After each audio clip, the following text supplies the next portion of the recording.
ரொம்பவே வந்து பாத்தீங்கன்னா வீக்கா தான் வந்து இருக்கும். பின்னாடி இருக்க ரீசன்ஸ் என்னன்னு தான் இந்த வீடியோல வந்து நம்ம பார்க்க போறோம். ஃபர்ஸ்ட் இங்க க்ரூட் ஆயில் பிரைஸ் வந்து இங்க அதிகமா வந்து ஏறிடுச்சு. சோ இது வந்து பெரிய ஒரு டிஸ்ரப்ஷன்ஸ் மார்க்கெட்ல கிரியேட் பண்ணிருக்கு. இந்த ஒரு டிஸ்ரப்ஷன்ஸ்னால தான் மார்க்கெட் ஓவராலா வந்து இன்னைக்கு நல்ல வீக்கா வந்து இருக்க போகுது. அப்புறம் வார் சூழ்நிலையுமே இன்னும் வந்து கண்டினியூ ஆயிட்டே வந்து இருக்கு. சோ எல்லாமே டீடைலா வந்து பார்ப்போம். ஃபர்ஸ்ட் அந்த க்ரூட் ஆயில் பிரைஸை பத்தி பார்ப்போம். $100 பர் பேரல் வந்து பாத்தீங்க அப்படின்னா இப்ப கிராஸ் பண்ணிருக்கு. $114 பர் பேரல் வந்து பாத்தீங்க அப்படின்னா இப்ப இருக்கிற அந்த ஒரு க்ரூட் ஆயில் பிரைஸா வந்து இருக்கு. இது வந்து 2022 ஹையஸ்ட் லெவலா வந்து பாத்தீங்க அப்படின்னா இருக்கு. 2022ல இந்த ஒரு பிரைஸ் வந்து வந்தது க்ரூட் ஆயில் பிரைஸ். திரும்ப வந்து பாத்தீங்கன்னா அதே பிரைஸ் வந்து வந்திருக்கு. மெயினான ரீசன் என்ன இது வரதுக்கு? கண்டிப்பா வெஸ்ட் ஏஷியால நடக்கிற அந்த ஒரு பிரச்சனை தான். யுனைடெட் ஸ்டேட்ஸும் இஸ்ரேலும் சேர்ந்து ஈரானை வந்து பாத்தீங்கன்னா அடிச்சிட்டு இருக்காங்க. ஈரான் வந்து இங்க பதில் அட்டாக் வந்து பண்ணிட்டு இருக்காங்க. இஸ்ரேல் வந்து லெபனான் வந்து பாத்தீங்கன்னா அட்டாக் பண்ணிட்டு இருக்காங்க. ஈரானோட அந்த எனர்ஜி இன்ஃப்ராஸ்ட்ரக்சரை வந்து பாத்தீங்க அப்படின்னா அஃபெக்ட் பண்ணி வச்சிருக்காங்க. அங்கேயும் அந்த அட்டாக் வந்து நடந்திருக்கு. ஈரான் என்ன பண்ணிட்டாங்க அப்படின்னா புது சுப்ரீம் லீடர் வந்து இங்க அனௌன்ஸ்மெண்ட் வந்து பண்ணிருக்காங்க. இந்த அலி காமனின்னு இருந்தாங்களா அவங்களோட சன்னதை வந்து பாத்தீங்க அப்படின்னா இப்ப உள்ள போட்டிருக்காங்க. மோஜ்டபா காமனின்றவங்க வந்து இப்ப புது சுப்ரீம் லீடரா வந்து பாத்தீங்கன்னா இருக்காங்க ஈரானுக்கு. சோ எல்லாத்துக்கும் பின்னாடி இருக்க ரீசன் வந்து இந்த ரெண்டு கண்ட்ரி அடிச்சுக்கிறதுல வெஸ்ட் ஏஷியால வந்து இங்க அடிச்சுக்கிறாங்களே எல்லாமே வந்து இந்த ஆயில் சப்ளை நடக்கிற இடத்துல வந்து அடிச்சுக்கிறாங்க. ஸ்ட்ரெயிட் ஆஃப் ஹார்முஸ்ல வந்து அடிச்சுக்கிறாங்க. அந்த இடத்துல என்ன பிரச்சனை அப்படின்னா அங்கதான் வந்து இங்க ஆயில் சப்ளை வந்து 20% வந்து நடக்குது. சோ அந்த இடத்துல வந்து அந்த ஒரு டிஸ்ரப்ஷன்ஸ் கிளம்பின ரீசனால ஒட்டு மொத்தமா இந்த க்ரூட் ஆயில் பிரைஸ் வந்து ஏற ஆரம்பிச்சிருக்கு. இதை தாண்டி குவைத்துல என்ன பண்றாங்க அப்படின்னா அந்த ஒரு ப்ரொடக்ஷன் இருக்கும்ல ஆயில் ப்ரொடக்ஷன் அதை வந்து கொஞ்சம் வந்து ரெடியூஸ் பண்ணிருக்காங்க. யுனைடெட் அரப் எமிரேட்ஸும் வந்து என்ன பண்ணிருக்காங்க அப்படின்னா அந்த ஒரு அவுட்புட் வந்து இங்க கம்மி பண்ணிருக்காங்க. ஈராக்கும் என்ன பண்ணிருக்காங்க அப்படின்னா அவங்களோட ப்ரொடக்ஷன் வந்து 60% வந்து ஸ்டாப் பண்ணி வச்சிருக்காங்க. சோ இது எல்லாமே ஒரு மேஜரான ரீசனா இருக்கு ஆயில் பிரைஸ் வந்து ஏறதுக்கு. சவுதி அரேபியாவோட பெரிய ரிஃபைனரி ஃபேக்டரி வந்து இங்க ரஸ்ட் அண்ட் எரான்னு சொல்லுவாங்க. சோ அதிகமா வந்து பாத்தீங்கன்னா இப்போ ஆபரேஷன்ஸ் வந்து ஸ்டாப் பண்ணிருக்காங்க. சோ இந்த இடத்துல இருந்தெல்லாம் ஆயில் வந்து வரல. அப்பல இந்த ஸ்டேட் ஆஃப் ஹார்முஸ்ல இருந்தும் ஆயில் வந்து வெளியே வரல. சோ இது எல்லாமே இங்க க்ரூட் ஆயில் பிரைஸ் வந்து ஏத்திருச்சு. $114 பர் பேரல் வந்து இருக்கு. சோ இது இருக்கிறதுல வந்து வார் சூழ்நிலையை வந்து அடுத்த லெவல் வந்து எடுத்துட்டு போயிட்டு இருக்கு. உலக லெவல் வந்து பாத்தீங்கன்னா இது இன்ஃபிளேஷன் அதிகப்படுத்த போகுது. அண்ட் நீங்க விலைவாசி வந்து பாத்தீங்கன்னா அதிகப்படுத்த போகுது. ஏற்கனவே நம்புற இந்த சிலிண்டர் விலை வந்து ஏத்திருக்கதா வந்து சொல்றாங்க. இன்னும் போக போக நிறைய விஷயங்கள் வந்து பாத்தீங்கன்னா ஏற போகுது விலைவாசிலாம். சோ இது வந்து பாத்தீங்கன்னா இப்ப இருக்க சூழ்நிலையா இருக்கு. இது எப்படி இந்தியாவுக்கு அஃபெக்ட் ஆகும் அப்படின்னா 90% வந்து நம்ம க்ரூட் ஆயில் வந்து இங்க இம்போர்ட் தான் வந்து பண்ணிக்கிட்டு இருக்கோம். சோ நம்மளோட இந்த ஒரு இம்போர்ட் பில்லே வந்து பாத்தீங்க அப்படின்னா $167 பில்லியன் வந்து 2025 ஃபினான்ஷியல் இயர்ல $167 பில்லியன் வந்து நம்மளோட இம்போர்ட் பில்லா வந்து இருக்கு. சோ இந்த ஒரு க்ரூட் ஆயில் பிரைஸ் வந்து $1 ஏறிச்சு அப்படின்னா இந்தியாவுக்கு எவ்வளவு பெரிய நெகட்டிவா இருக்கும் அப்படின்னா $1 க்ரூட் ஆயில் பிரைஸ் ஏறதுனால 16,000 கோடி ரூபாய் நம்ம வந்து எக்ஸ்ட்ராவா அமௌண்ட் எடுத்து வைக்கணும் இங்க நம்ம இம்போர்ட்காக பண்றதுக்கு. சோ இப்படி இருக்கிற சூழ்நிலையில இப்போ வந்து $30 வந்து ஏறி இருக்கு அப்படின்னா 4.8 லட்சம் கோடி ரூபாய் வந்து பாத்தீங்க அப்படின்னா நம்ம எக்ஸ்ட்ராவா வந்து வைக்கணும் இப்ப நம்ம ஆயில வந்து இம்போர்ட் பண்றதுக்கு. சோ இதனால நம்ம கிட்ட இருந்து டாலர்ஸ் வந்து வெளியே போகும். நம்மளோட ரூபி வந்து பாத்தீங்கன்னா வீக் ஆக ஆரம்பிக்கும். இன்ஃபிளேஷன் வந்து ஏற ஆரம்பிக்கும். சோ எல்லாமே வந்து பாத்தீங்கன்னா கனெக்டடா இருக்கு. இப்போ இந்தியா வந்து இதுக்கு எப்படி ரெஸ்பாண்ட் வந்து பண்ண போறாங்க? ரஷ்யா கிட்ட இருந்து ஆயில் வாங்க போறதா சொல்லிருக்காங்க. ஆப்பிரிக்கா கிட்டயும் அப்புறம் இங்க சவுத் அமெரிக்கா கிட்ட இருந்துமே இந்த ஒரு ஆயில் வந்து வாங்க போறதான்னு சொல்லிருக்காங்க. இப்போ பொலிட்டிக்கல் ஸ்டேட்மெண்ட்ஸா என்னவா இருக்கு அப்படின்னா டொனால்ட் ட்ரம்ப் என்ன சொல்றாரு அப்படின்னா இந்த ஒரு பீஸ்க்காக நம்ம ஒரு பிரைஸ் அதிகமா கொடுக்கறதுல தப்பு இல்ல அப்படின்ற மாதிரி வந்து சொல்றாரு. a small price to pay for peace அப்படின்றது வந்து இவர் வந்து சொல்லியிருக்காரு. அப்படின்னா என்னன்னு நம்ம எல்லாருக்குமே புரிஞ்சிருக்கும். சோ இங்க பீஸ் மோட் வரதுக்கு முன்னாடி ஒரு அதிகமான பிரைஸ் வந்து நம்ம கொடுக்கறதுல தப்பு இல்ல அப்படின்ற மாதிரி வந்து பேசியிருக்காரு. யூஎஸ் வந்து கண்டினியூஸ் அட்டாக் வந்து ஈரான் மேல நாங்க பண்ணிட்டே தான் இருப்போம் அப்படின்றது இவரோட ஸ்டாண்டா வந்து இருக்கு. ஈரான் என்ன இதுக்கு ஆப்போசிட்ல வந்து சொல்லிருக்காங்க அப்படின்னா அந்த ஊரோட பிரசிடென்ட் என்ன சொல்லிருக்காரு அப்படின்னா நாங்க வந்து இங்க பேக் டவுன் வந்து ஆக மாட்டோம். நாங்க ஸ்ட்ராங்கா தான் வந்து இருப்போம். நாங்க வந்து இந்த போருக்கு ரெடி அப்படின்ற மாதிரி இந்த இவங்க சைட்ல சொல்லிருக்காங்க. சோ ரெண்டாவது வாரமா இந்த ஒரு போர் சூழ்நிலை அப்படியே வந்து போயிட்டு இருக்கு. சோ இது வந்து பாத்தீங்கன்னா க்ரூட் ஆயில் பிரைஸ் வந்து ஏத்திருக்கு. சரி ஓகே இந்த க்ரூட் ஆயில் பிரைஸ் ஏத்தறதுனால என்ன அப்படின்னா உலக லெவல்ல வந்து ஸ்லோ டவுன் வரும் அப்படின்ற எக்ஸ்பெக்டேஷன்ஸ் வந்து இருக்கு. ஸ்டாக்ஃபிளேஷன் சொல்லுவாங்க. அப்படின்னா என்ன அப்படின்னா இன்ஃபிளேஷன் தான். பட் ஆனா எக்கனாமி வந்து பாத்தீங்க அப்படின்னா அடுத்த லெவல் வந்து போகாது. சோ இங்க வந்து எக்கனாமி வந்து இப்போ ஒரு $5 trillion இருக்கு அப்படின்னா அந்த ஒரு எக்கனாமி வந்து அடுத்த லெவல் வந்து போகாது. உங்களோட சேலரி வந்து ஒரு 30,000 இருக்கு அப்படின்னா அந்த ஒரு 30,000 சேலரி வந்து பாத்தீங்கன்னா அடுத்த லெவல் வந்து போகாது. உலக லெவல்ல இருக்கிற எல்லா மக்களுமே அப்படிதான் வந்து இருக்கும். சோ அந்த மாதிரி ஸ்டாக்ஃபிளேஷன் வந்துருமா அப்படின்ற எக்ஸ்பெக்டேஷன்ஸ் வந்து இருக்கு. ஆனா இந்த ஸ்டாக்ஃபிளேஷன் நம்மளோட சேலரி அண்ட் நீங்க உலக லெவல்ல வந்து பாத்தீங்கன்னா பொருளாதார ஏறல அப்படின்னா அது மட்டும் ஸ்டாக்ஃபிளேஷன் கிடையாது. இங்க விலைவாசி வந்து பாத்தீங்கன்னா ஏற ஆரம்பிக்கும். சோ இங்க வந்து உங்களோட சேலரி அப்படியே தான் வந்து இருக்கும். பட் ஆனா இங்க இருக்கிற பொருளோட விலைவாசில வந்து ஏற ஆரம்பிக்கும். சோ இப்படி வரது பார்த்தா ஸ்டாக்ஃபிளேஷன் இது வந்துருமா அப்படின்ற எக்ஸ்பெக்டேஷன்ஸ் இருக்கு. உலக லெவல்ல வந்து ஒரு ஸ்லோ டவுன் இருக்குமோ அப்படின்ற ஒரு எக்ஸ்பெக்டேஷன்ஸ் வந்து இருக்கு. இந்த ஒரு ரீசனால இங்க குளோபல் மார்க்கெட்டே வந்து இறக்குறாங்க. ஃபர்ஸ்ட் ஏசியன் மார்க்கெட்ஸை பொறுத்தவரை இங்க ஜப்பான் நிக்கி வந்து பார்த்தோம் அப்படின்னா 6% வந்து இறக்கிருக்காங்க. சவுத் கொரியா மார்க்கெட்டோட அந்த காஸ்பி வந்து பாத்தீங்கன்னா 6.6% வந்து இறக்கிருக்காங்க. அப்புறம் இங்க நம்ம யூஎஸ் மார்க்கெட்டை பார்த்தோம்னாலுமே இங்க வந்து ரொம்ப வந்து இறக்கிருக்காங்க. யூஎஸ் மார்க்கெட்ல வந்து வித்தின் ஹவர்ஸ்ல வந்து $800 பில்லியன் வந்து வெளியே போயிருக்குன்னு சொல்றாங்க மார்க்கெட்ல இருந்து. எல்லாமே பயம் வந்து எங்க இருக்கு அப்படின்னா இந்த ஒரு வார் சூழ்நிலை அடுத்த லெவல் போயிட்டு இருக்கும்போது எல்லா மார்க்கெட்டுமே வந்து செல் பண்ணிட்டு இருக்காங்க. இந்தியாவோட கிஃப்ட் நிஃப்டியை நம்ம எடுத்து பார்த்தோம் அப்படின்னா கூட 23,745 பாயிண்ட்ல வந்து இன்னைக்கான நாள்ல வந்து இருக்கு. ஃப்ரைடே மார்க்கெட்ல க்ளோஸ் ஆனது 24,500 பாயிண்ட் கிட்ட வந்து ஃப்ரைடே மார்க்கெட்ல க்ளோஸ் ஆச்சு. அங்க இருந்து இப்போ 800 பாயிண்ட் டவுன்ல தான் வந்து பாத்தீங்கன்னா கிஃப்ட் நிஃப்டியே வந்து இருக்கு. சோ நம்மளோட மார்க்கெட் இன்னைக்கு ஓப்பன் ஆகும்போது எங்க நெகட்டிவ்ல தான் வந்து ஓப்பன் ஆகும் அப்படின்ற எக்ஸ்பெக்டேஷன்ஸ் வந்து இருக்கு.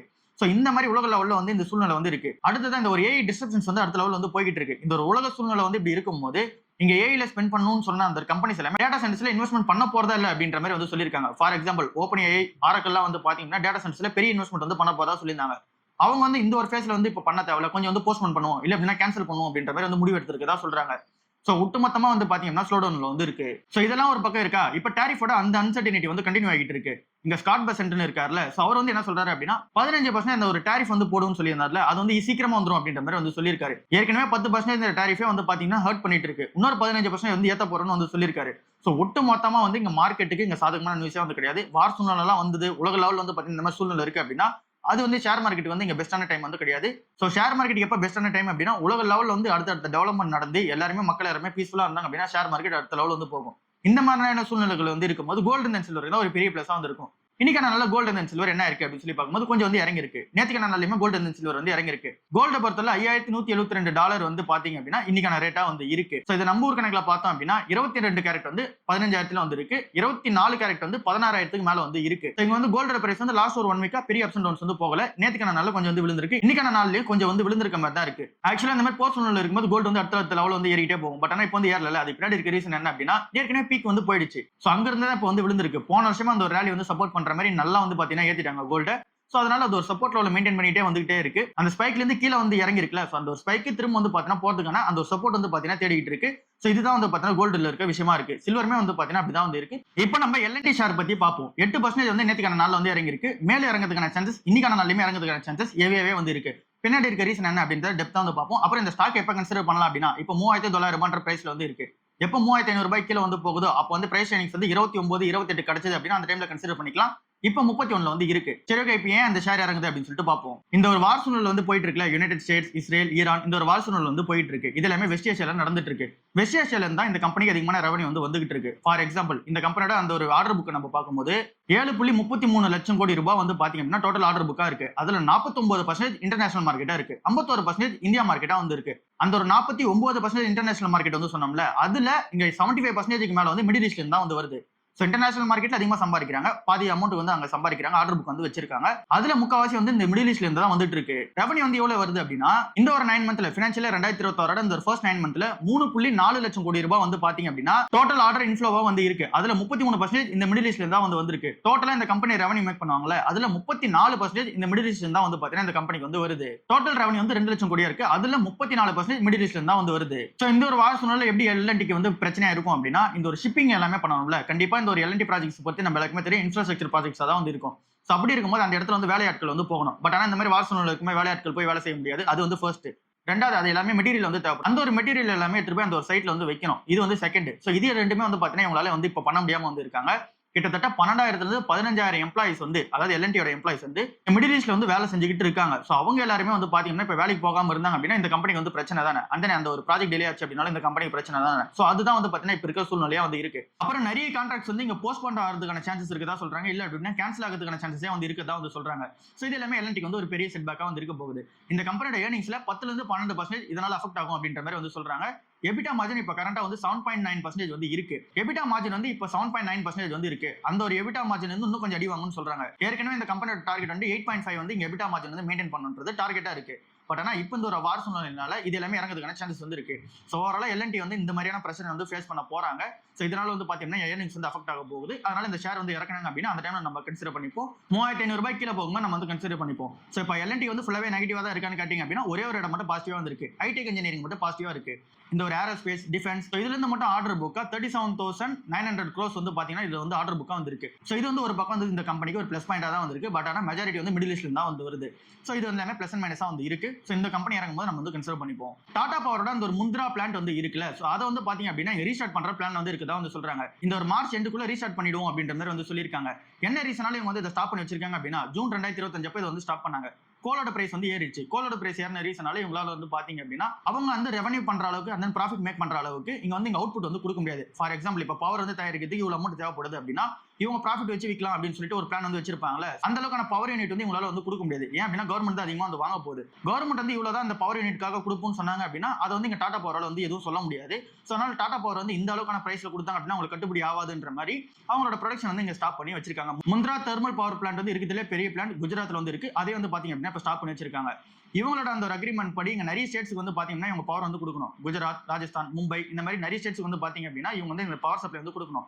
பட் ஆனா இங்க கோலோட பிரைஸ் அதிகமான ரீசன்னால இந்த கம்பெனி இந்த ப்ரொடக்ஷன் ரன் பண்ணி இவங்க வந்து பவர் யூனிட் கொடுத்தா கூட இந்த கம்பெனி லாஸ் வந்து ஃபேஸ் பண்ண ஆரம்பிப்பாங்க. அதனால வந்து ப்ரொடக்ஷனே வேணாம் அப்படின்ற மாதிரி வந்து ஸ்டாப் பண்ணி வச்சிருக்காங்க. சோ இந்த கம்பெனி இது எப்படி பெரிய அஃபெக்டா இருக்கும் அப்படின்னா இந்த கம்பெனியோட ப்ராஃபிட்ல வந்து இப்ப ஷட் டவுன்ல வந்து இருக்குல்ல, அதனால வந்து 1000 கோடி ரூபாய் வந்து பாத்தீங்க அப்படின்னா அஃபெக்ட் ஆகிறதுக்கான சான்சஸ் இருக்குதா சொல்றாங்க ப்ராஃபிட்ல. இதுவே இந்த கம்பெனி வந்து பிளான்ட் ரன் பண்ணாங்க அப்படின்னா இதுக்கு மேல வந்து பாத்தீங்க அப்படின்னா லாஸஸ் ஆகிறதுக்கான சான்சஸ் இருக்குதா சொல்றாங்க. சோ அதனால தான் இங்க ஸ்டாப் பண்ணி வச்சிருக்காங்க. சோ இது வந்து ரீஸ்டார்ட் பண்ண போதா சொல்லிருக்காங்க இங்க மார்ச் எண்டுக்குள்ள. எதுக்காக வந்து ரீஸ்டார்ட் பண்ண போறாங்க அப்படின்னா இங்க ஸ்டேட்ஸ் எல்லாத்துக்கும் இங்க பவர் யூனிட் வந்து கொடுக்கணும். சம்மர் டைம்ல அதிகமான டிமாண்ட் வந்து இருக்கும். ஏசி ஃபேன்ஸ் எல்லாரும் வந்து யூஸ் பண்ணுவாங்க. இண்டஸ்ட்ரியல் டிமாண்ட் அதிகமா வந்து இருக்கும். சோ அதை வந்து காம்பன்சேட் பண்றதுக்காக இந்த ஒரு பவர் பிளான்ட் வந்து இங்க பாத்தீங்கன்னா இங்க ரீஸ்டார்ட் பண்ண போதான்னு சொல்லிருக்காங்க. ஷிப்ல வந்து என்ன பண்றாங்க அப்படின்னா அவங்களோட ட்ரக் ஒன்னு ரீகால் வந்து பண்றாங்க. யூஎஸ்எஃப்டி இன்ஸ்பெக்ஷன் நடந்ததுக்கு அப்புறமா இந்த ஒரு ட்ரக் ரீகால் வந்து நடந்திருக்கு. கிளாஸ் 3 ரீகால் தான் வந்து கொடுத்திருக்காங்க. சோ பெரிய அளவுக்கான அந்த ஒரு பிரச்சனை வந்து கிடையாது.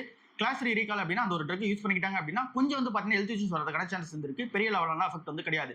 இந்த சிப்லாவே தான் வந்து பாத்தீங்க அப்படின்னா ரீகால் வந்து பண்ணிக்கிறாங்க. என்ன ட்ரக் வந்து பண்றாங்க அப்படின்னா இந்த கேன்சர் ட்ரக் தான் வந்து பாத்தீங்கன்னா ரீகால் வந்து பண்றாங்க. நிலோட்டினிப்ன்ற ஒரு கேப்சூல்ஸ் வந்து இருக்கு 150 mg 200 mg இது ரெண்டுத்தையும் வந்து பாத்தீங்க அப்படின்னா இங்க ரீகால் வந்து பண்ண போறாங்க. டோட்டலா 435 கார்ட்டன்ஸ் வந்து இங்க ரீகால் வந்து பண்ண போறாங்க. அதுல 221 கார்ட்டன்ஸ் வந்து ஒரு ஸ்ட்ரென்த்தும் மீதி இருக்கிற 164 கார்ட்டன்ஸ் வந்து இன்னொரு ஸ்ட்ரென்த்தும் வந்து இருக்க போதான்னு சொல்லியிருக்காங்க. இந்த ஒரு ட்ரக் எப்படி ஹெல்ப்ஃபுல்லா இருக்கும் அப்படின்னா இங்க பிளட் கேன்சர் வந்து இருக்காங்கல்ல, சோ அந்த ஒரு பிளட் கேன்சர் செல்ஸ் எல்லாமே வந்து பாத்தீங்கன்னா இங்க ஸ்ப்ரெட் பண்ணாம இது வந்து ஸ்டாப் பண்ணும். சோ அதுக்காக தான் இந்த ட்ரக் இது வந்து ரீகால் பண்ண போதா வந்து சொல்லியிருக்காங்க. இப்போ கரண்டா வந்து பாத்தீங்கன்னா மார்க்கெட் ஓப்பனா இருக்கும் போது நம்ம வந்து இங்க ரெக்கார்ட் பண்ணிட்டு இருக்கோம். 9:38க்கு நம்ம ரெக்கார்ட் பண்ணிட்டு இருக்கோம். சோ இந்த டைம்ல மார்க்கெட் நம்ம எக்ஸ்பெக்ட் பண்ண மாதிரி தான் 23,767 பாயிண்ட் வந்து இப்போ ட்ரேட் ஆயிட்டு இருக்கு. சென்செக்ஸ் வந்து 2000 பாயிண்ட் வந்து இன்னைக்கு நல்ல கிராஷ் இருக்கு. சோ ஓவராலா மார்க்கெட் வந்து பாத்தீங்கன்னா இன்னைக்கு நல்ல கிராஷ் தான் வந்து இருக்கு. இப்போ நம்ம அந்த இன்வெஸ்ட்மெண்ட் பண்ண ஸ்டாக்ஸ் வந்து என்ன இருக்கு அப்படின்னு சொல்லி பார்க்கும்போது இன்னைக்கு என்னோட போர்ட்ஃபோலியோ வந்து 3% நெகட்டிவ்ல வந்து இருக்கு.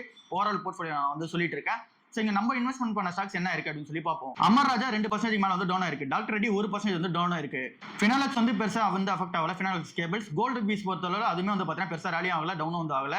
ஐடிசி ஃபர்ஸ்ட் பேங்க் 4% வந்து இறங்கி இருக்கு. இண்டஸ்இண்ட் பேங்க் வந்து 3% வந்து இறங்கி இருக்கு. ஐடிசி 1.5% வந்து இறங்கி இருக்கு. ஐடிசி ஹோட்டல்ஸ் 3% வந்து இறங்கி இருக்கு. ஜோதி லேப்ஸ் 2%, கர்நாடகா பேங்க் வந்து 5%, மணப்புரம் வந்து 4%, நேட்கோ ஃபார்ம் வந்து பெருசா வந்து டவுன் ஆகல. சவுத் இந்தியன் பேங்க் வந்து ஒரு 5% வந்து டவுன் ஆயிருக்கு. டிசிஎஸ் வந்து ஒரு 2% கிட்ட வந்து டவுன் ஆயிருக்கு. டிஎம்பி பேங்க் வந்து ஒரு 5% வந்து டவுன் ஆயிருக்கு. ஓவராலா வந்து இந்த பேங்கிங் செக்டர் அதிகமா அடிச்சிருக்க மாதிரி வந்து தெரியுது. டாடா கமர்ஷியல் வந்து 4%, and then பேசஞ்சர் வந்து ஒரு 5% வந்து இறங்கி இருக்கு இன்னைக்கான மார்க்கெட்ல.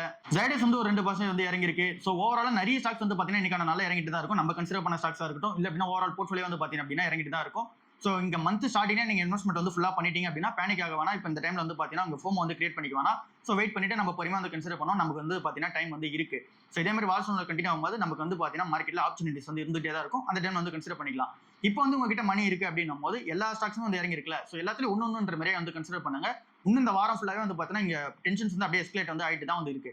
சோ அதனால மார்க்கெட்ல நிறைய ஆப்பர்ச்சுனிட்டிஸ் வந்து இருக்கும். நம்ம வெயிட் பண்ணி பார்த்துட்டே கன்சிடர் பண்ணுவோம். மந்த் ஸ்டார்ட்ல இன்வெஸ்ட்மெண்ட் பண்ணிட்டீங்க அப்படின்னா வெயிட் பண்ணுங்க. ஒன்னு வந்து பாத்தீங்கன்னா பிரச்சனை கிடையாது. சோ இங்க ஐடிசி கம்பெனி தவிர மீதி எல்லாமே வந்து பாத்தீங்க அப்படின்னா நம்ம 1-2ன்ற மாதிரி வந்து போவோம். ஐடிசி கம்பெனி மட்டும் நம்ம பல்க் மோட்ல வந்து போய்ப்போம். எல்லாமே வந்து பாத்தீங்கன்னா டிஃபன் காஃபி ரேஞ்சிலே வந்து இருப்போம். சோ இவ்வளவுதான் இன்னைக்கான வீடியோ. அடுத்த வீடியோல வந்து சந்திப்போம். பாய்.